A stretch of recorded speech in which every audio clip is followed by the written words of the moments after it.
All right, so since these files tend to be so large and take hours to convert to YouTube, that I'm going to probably break this up into a few different files for you guys. So maybe it'll be better that they're little bites that you can digest a little bit easier anyway. So I just wanted to continue, like I gave you guys some tips and pointers as far as thinking about interviews and talked about podcasts and things like that, and of course, Anne Fritz's lovely interview that she did for our class was wonderful and, gave an insight into what it's like to create an interview with structure and then kind of, follow your own path as well. And then, also from the perspective of two people who are conducting the interview, well, kind of three in a way that, participated in it, who are usually on the other side, who are almost always the ones doing the, asking the questions. So it's kind of an interesting flip. But I'm going to talk to you guys now about some interviewing 101 tips that come from, I don't know if you guys are familiar with Writer's Digest, but they make some really, really great guides to writing, to understanding MLA and APA formatting, to understand how to put your pitches out there, all that kind of stuff. So if you're serious about writing, you probably would want to subscribe to their magazine. Writer's Digest has a magazine that I don't think that it's monthly. It might be every other month, but it really is industry specific. So you can learn a lot from this magazine. You might want to look into a subscription. But I'm going to share some things from them that they recommend as far as interviewing 101, with obviously some pointers from me in between. So for an interview, it shouldn't feel like work, although that's what the interviews essentially are conversations, that, you have that are, curated and with a specific goal in mind. So if a person being interviewed feels as if she or he is talking to an old friend, the interview is more likely to produce powerful anecdotes, colorful quotes, and revealing information. Yet before a source feels comfortable with an interviewer, the interviewer has to relax, a tough trick for many beginners. In an effort to calm your nerves, what follows are some guidelines for planning and conducting fruitful interviews. So before the interview, the first thing I want to do is to set up the interview. Call or email the subject or the publicist to introduce yourself and to make clear and explain your request. Be flexible in the date and time of the interview. Remember, they're essentially doing a favor for you in a certain sense because you're probably the one asking them for their time. And be prepared to accommodate what the schedule is, even if they say I'm available right now. Email interviews can definitely save time, but purists say they don't count because they remove spontaneity and also permit intermediaries such as a PR person or assistant to respond to questions without you knowing. So in the realm of fashion in particular, this happens all the time, where it'll be the publicist who will be responding for things. So, if a magazine wants what are the 8 things, inside of Donna Karen's handbag, most likely it'll be her publicist who is responding with these items. So, sorry, as I have a sip of coffee. A lot of students I know are devastated when they hear this, but it's just kind of the nature of the business, I think it's a certain extent, it's you can't do it all. So you have someone that you trust and really know you to kind of do these things too. So as an interviewee, you're not going to know if the publicist responds via email instead of the person that you're trying to interview. So it's kind of interesting how that works, I guess. You're giving control away a bit if you do an email interview, but on the other hand, there's security in that because whoever sent you the answers, hopefully it's the subject, they have all of the answers right there. So it's not like you were listening to them and you were typing at rapid speed and you missed something or messed something up.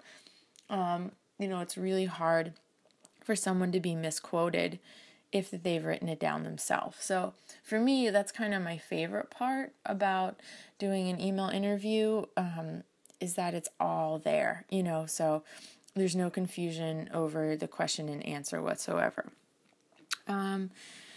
So Writer's Digest recommends to do email interviews when you need to do quick surveys and gather lots of opinions in a short time, especially when you just need a general feeling for what the majority or minority thinks about an issue. Don't rely on email as your primary method for conducting interviews. If you're profiling a major figure, you should at least try to conduct it by phone. So I know that certain publications have certain rules too about interviews, that they have to be conducted either in person or over the phone. Like, it's kind of a newspaper rule generally that they can't be emailed, depending on the publication again. But I find that really interesting, in this day and age. But I think that there has to be, an ascribed value in that, style of interviewing. So just something to think about. And then usually if you are reading articles, you'll notice, especially if it's a newspaper like New York Times or Wall Street Journal or WWD, the newspapers that are well established and really, have good circulation and play by the rules, they will admittedly say how the interview was conducted. So now that you guys know these things that are part of the drill, I think you'll probably see them and be looking for them more often, whereas you might have just dismissed them before. But, it's something to think about because it's something that can affect the value of the piece. So, continuing forward, the late historian Cornelius Ryan claimed that one of the rules of writing is never interview anyone without knowing 60% of the answers. It's always better to be over-prepared than to run out of questions before you run out of time. And yes, I completely agree. You always have to think, like mentioned before, that you have less time than has been ascribed to you. Prioritize your questions, make sure the flow makes sense, and be prepared, for the interview to maybe run short or possibly run long if you're lucky. So do your research and really think about it. And, it is something that I do think about in putting together an interview that I'm doing this week. There were a lot of answers questions that I put together that, having worked in this realm for so long, I know the answers for the most part. You never know what someone's going to say or what a new tidbit of information might be that they share. However, I have a really good idea of how the direction's going to go and what my subject might say, which I think is good. It takes a little bit of the element of surprise and wonder out of it. But I think that to kind of have an idea of what answers you might get can help you create even better questions. And also to remember that it's not necessarily about you. Like, just because you might know the answers, it doesn't mean that 99% of your readers do. So just keep that in mind. So going back to research, the main purpose of research is to enable you to talk and ask questions intelligently on any topic the interviewee raises. If you take the time to do your research, the interviewee can enjoy an intelligent discussion of the subject, which is always more interesting than when the interviewer is uninformed. Research your subject's background and any topics you think might be discussed, and things, again, that might be completely off limits. For a profile, prepare by interviewing around the subject, talking to friends, family, and coworkers to learn more about the person before you actually meet her. So this is tricky because you have to know who the right people are and be able to gain access to them and also do it in a timely manner. So this is something, that requires a lot of time and a lot of planning. And I think the best interviewers and the best writing pieces tend to be those that aren't rushed. And so sometimes with strict deadlines and such, it's really hard, and also to coordinate people's schedules in order to talk to them and conduct an interview can get tricky. But I think, people usually are excited and honored to speak to a journalist, to speak to someone from a publication. So they may make it a higher priority, than other things to do so, and it doesn't usually require much time. So continuing forward, you may not make use of even half the information you gather, but a thorough knowledge of your subject can help you craft good, specific questions and get the quotes that will make work more lively, original, and salable. So next, curating your questions. By deciding on a particular list of must-ask questions, the interviewer makes sure he or she doesn't conduct the interview without obtaining all the necessary information for the article. Keep in mind that list of questions is prepared within a set of boundaries, rather than hard and fast roadmaps. In John Brady's The Craft of Interviewing, freelancer Edward Lynn rightfully notes, the list of questions in the logical sequence invariably disappear very quickly. If they don't, you're in trouble. So it just goes to say that, in life, in conversations and things like this, that you can have a, decided start and ending point. And hopefully you'll get to that, but, everything in between can be up for grabs. And I think that it makes an awkward interview if you don't kind of go with the flow to a certain extent. So to decide on a list of questions, first choose your angle, or let your editor tell you what he or she has in mind. Then look at your research and decide what you must learn from the interviewee. The number of questions you need will vary depending on the topic of the article, the interviewee, and in some cases the amount of time. The more questions you prepare, the better the chance of leaving the interview with the essential answers, plus additional interesting information. Structure the outline of the interview to follow a logical course. You might open with easy mechanical questions, such as those that would establish the interviewee's relation to or view of the topic, and then move on to naughtier questions or thoughtful probes. At the end, ask, is there anything we haven't talked about that you'd like to comment on? I think that, this is a really good, easy, professional way to think about setting up an interview, and it also extends, into other academic and professional ways of life, like a job interview or a thesis panel, things like that, where this would have a similar structure. So during the interview, try to build rapport with the interviewee. This serves two purposes. It not only makes your subject feel more at ease and more receptive to the questions, it helps keep the interview flowing smoothly. Be a little formal at the start rather than jumping into familiarity right away. If you're doing an in-person interview, don't take liberties that you wouldn't want a guest of yours to take. And remember that first impressions are super important, so dress professionally, be on time, etc. So don't talk too much at the outset. Encourage the interviewee to do as much of the talking as possible. And so, again, in mentioning podcasts and Girl Boss, I think this is something that is done really, really well. Be flexible. Don't and follow the subject's lead. If an answer is very general, don't interrupt, but follow up with some more specific questions to secure, additional details and anecdotes that reveal more about the interviewer's personality and help to build a rapport. Reciting an anecdote you've previously heard about the subject will often nudge the interviewee into providing some further, personal comments, and may give a chance for you to get a good anecdote that is kind of, the block quote to open or close your article, or be featured, if it's a magazine, on the homepage, something like that, to kind of be those quotes that kind of pop, that draw the reader in. So how do you deal with shy or reluctant interviewees? People are often nervous and scared of being misinterpreted or shown in an unfavorable light.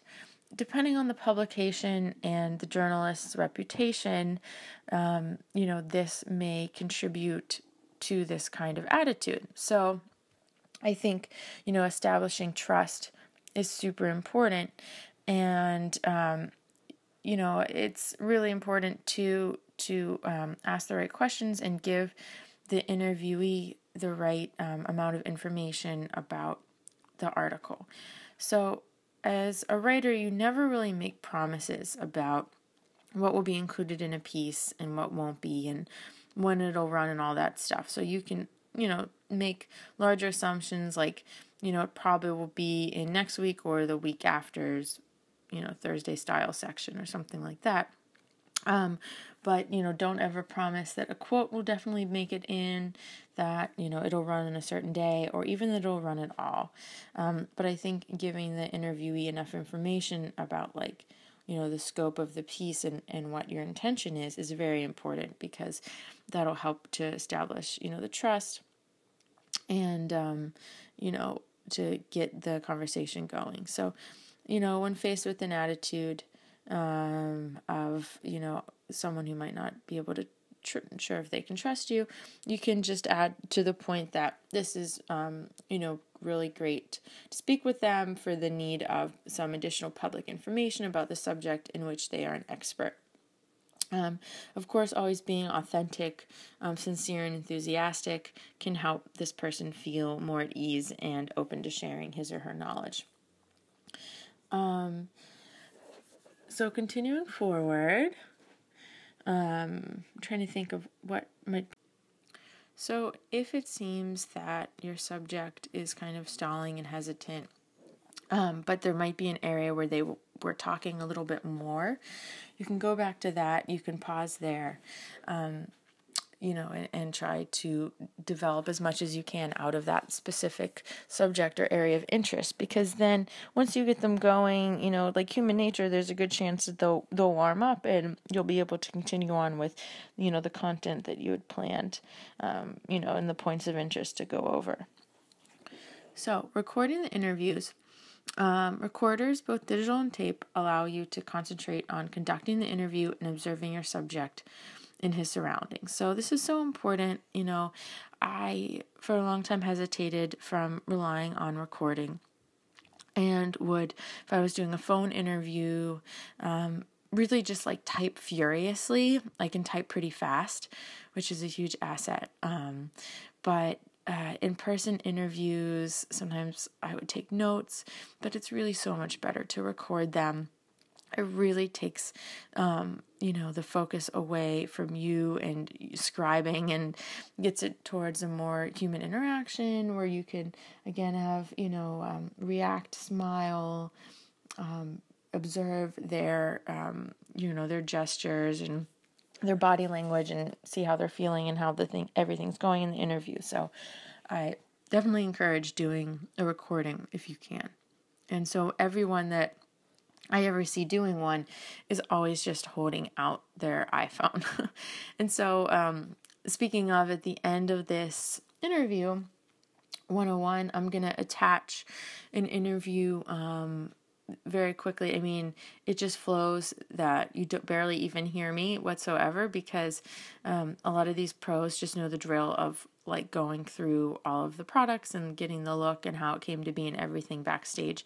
But it's an interview that I did. It was myself and Amanda Elser, the beauty editor at People Style Watch, and we were with Julie Kandeluk, who is, she is a co-founder, co-owner of a nail salon downtown, and of Paintbox, if you're familiar with it. And she also is one of the key nail techs for Essie. And so we're backstage at Rag and Bone, and she's just talking us through the nail colors and how to apply and how it came to be, and everything. So I think it's only like a minute and a half long, but I think it's nice to kind of hear an interview in that environment and kind of like the noisy chaos happening, backstage at Rag and Bone. So anyways, I digress. Back to recording the interview. So just to remember that the recorder may malfunction or not record, or record over a part of the interview, which actually happened to me today, which is super annoying. And so some people also might just be uncomfortable with being recorded. So you should let them know, or ask them if they're okay with it. And if they say no, be prepared to write things down. So maybe bring a laptop, with you for backup, or a notebook or something. So continuing with some sensitive issues, you usually, if you're interviewing a celebrity, it's always good to find out if there's any no-nos, or a publicist will straight out tell you. So if you have to venture into sensitive territory with an interviewee, remember that, to take baby steps, and it's a process. So, each writer, each person, we all have different personalities and have different methods of dealing with a reluctant interviewee. But there are a few methods that seem to work well. So one is that you could blame a question on someone else, as in asking an allegedly corrupt politician. There are those who claim you do some creative accounting with the budget. Since you've heard these allegations, would you like to respond to your critics? Or a playful approach is, let me play devil's advocate, and then you can frame the question to kind of make it easier for your subject to answer, because they're kind of anticipating what's coming. So hopefully that'll cushion the blow, and they won't get mad at you and storm off. So, you can always just be really straightforward about the question and give the person the option. Say, we can move on from this if you don't wish to speak about it, but, I was wondering if you could address blah, blah, blah, whatever the sensitive material may be. But, usually within the realm of fashion, in beauty writing, there isn't too much that comes up along these lines. Obviously, if you're interviewing someone, that's known as a public figure, and they may have had something controversial happen in their life, in their career, like John Galliano, for example, depending on what your subject matter is in the publication that you're writing for, you may not even have to go there. You may not even have to talk to them about that controversial thing. But then again, maybe you will. And at this point, if they're subjecting themselves to an interview, they probably know that it may come up. So they probably have a relatively canned response or way of dealing with it, that they've gone over with a publicist if they're smart, to kind of plan that, because it is, something that a publicist would want to make sure the message goes out in the right way. So, continuing on. With off-the-record or anonymous sources, within certain limits, using off-the-record sources can be helpful to a journalist, but the writer should make sure he or she and their source understands the ground rules for the interview. There are two ways you can talk off the record. One is for the interviewee to request total anonymity, only giving the reporter some background information. So if a source agrees to talk not for attribution, that means he or she is willing to give information, but doesn't want his name or her name mentioned. This person can be quoted or paraphrased, but the material is attributed to a source close to the scene, or a high-ranking official, or some sort of more general category. Anonymous sources can provide, revealing information without having, to reveal themselves. So unidentified sources, on the other hand, can raise credibility about your work. Again, it depends. If you're working for, a gossip magazine, or something like that, a weekly tabloid kind of publication. This is usually more when you would see this kind of stuff. It's not that heavily used in fashion. It just kind of depends on your publication, though, and that's the kind that you would see, more of this coming from. And even before, granting anonymity or changing someone's name for an article, you should speak with your editor about it so that they understand the scenario. So here's some questions to get you started when thinking about a certain situation and thinking about conducting some interview questions. So you can, some canned, I don't want to say canned because I feel like that has a negative connotation, but some general questions you can think about to kind of move through an interview. Obviously, you can make these more specific, and you should. But some are, what were your or your organization's goals? What obstacles did you face? How did you find solutions to these obstacles? What would you have done differently? And then to kind of delve more into the personal aspect of the person you're interviewing. Why is your work so important? What have you accomplished that made you most proud? What mistakes did you make? What have you learned? Some questions to prompt some anecdotes. When did you make up your mind and how? When was the turning point? When did it all begin? Digging a little bit deeper, you can ask what types of issues or concerns do you have right now? How will the future bring changes for you or your group? Always being forward thinking, with asking these kind of questions like, where do you see yourself in 5 years from now? Blah, blah, blah. But trying to be a little bit more specific about it can get some really good answers out of your interviewee. What trends might affect your business? Another kind of like the last mode that you can think about is really how are you going to conclude this interview? You can try to plan that out in advance. It may end with an anecdote, but what makes a really good, well-rounded, conclusion to the questions that you're asking? So, are you going to try to dig a little deeper with the material you already have, or do you have something planned out, that relates to something new and noteworthy that's happening with your subject? Obviously future thinking questions are always a really good place to end as well. So, again, this was some interview related questions from information from Interviewing 101 from Writer's Digest September 2013 issue. And I think that it's kind of good to juxtapose some facts with, some experience as well. And I will leave you guys with this now, and see you soon online. Thanks for listening. So, starting with Saint-Tropez, just our beautiful, solid, opaque nude. Some of the girls are getting Saint-Tropez. Some of the girls are getting licorice, just classic black, and we just added this morning. Like super last minute kind of change, addition. And then this is kind of like the fun moment is where some of the girls are getting red, and we're layering one coat of A-List, which is a little more blue-based and a little more coverage, and then one coat of really red over it, which is a little more sheer and a little more orange-based, as you can see, and it kind of together creates this perfect coverage, perfectly perfectly in between color, and it perfectly matches the colors. I think you were jumping in, and they showed me I showed them every single red on a wheel, and they're like, no, it's not perfect. So we're playing, and this is what we came up with that matches perfectly. So it's kind of like an academic, kind of like a varsity kind of red. That's kind of the inspiration, and very individual kind of personalities. So awesome. So you're leaving the nail shape the same? That's what they have? Yes. And have toes too? There's a few open toes. We're doing Sugar Daddy. Just super sheer. Just, yeah. Yeah.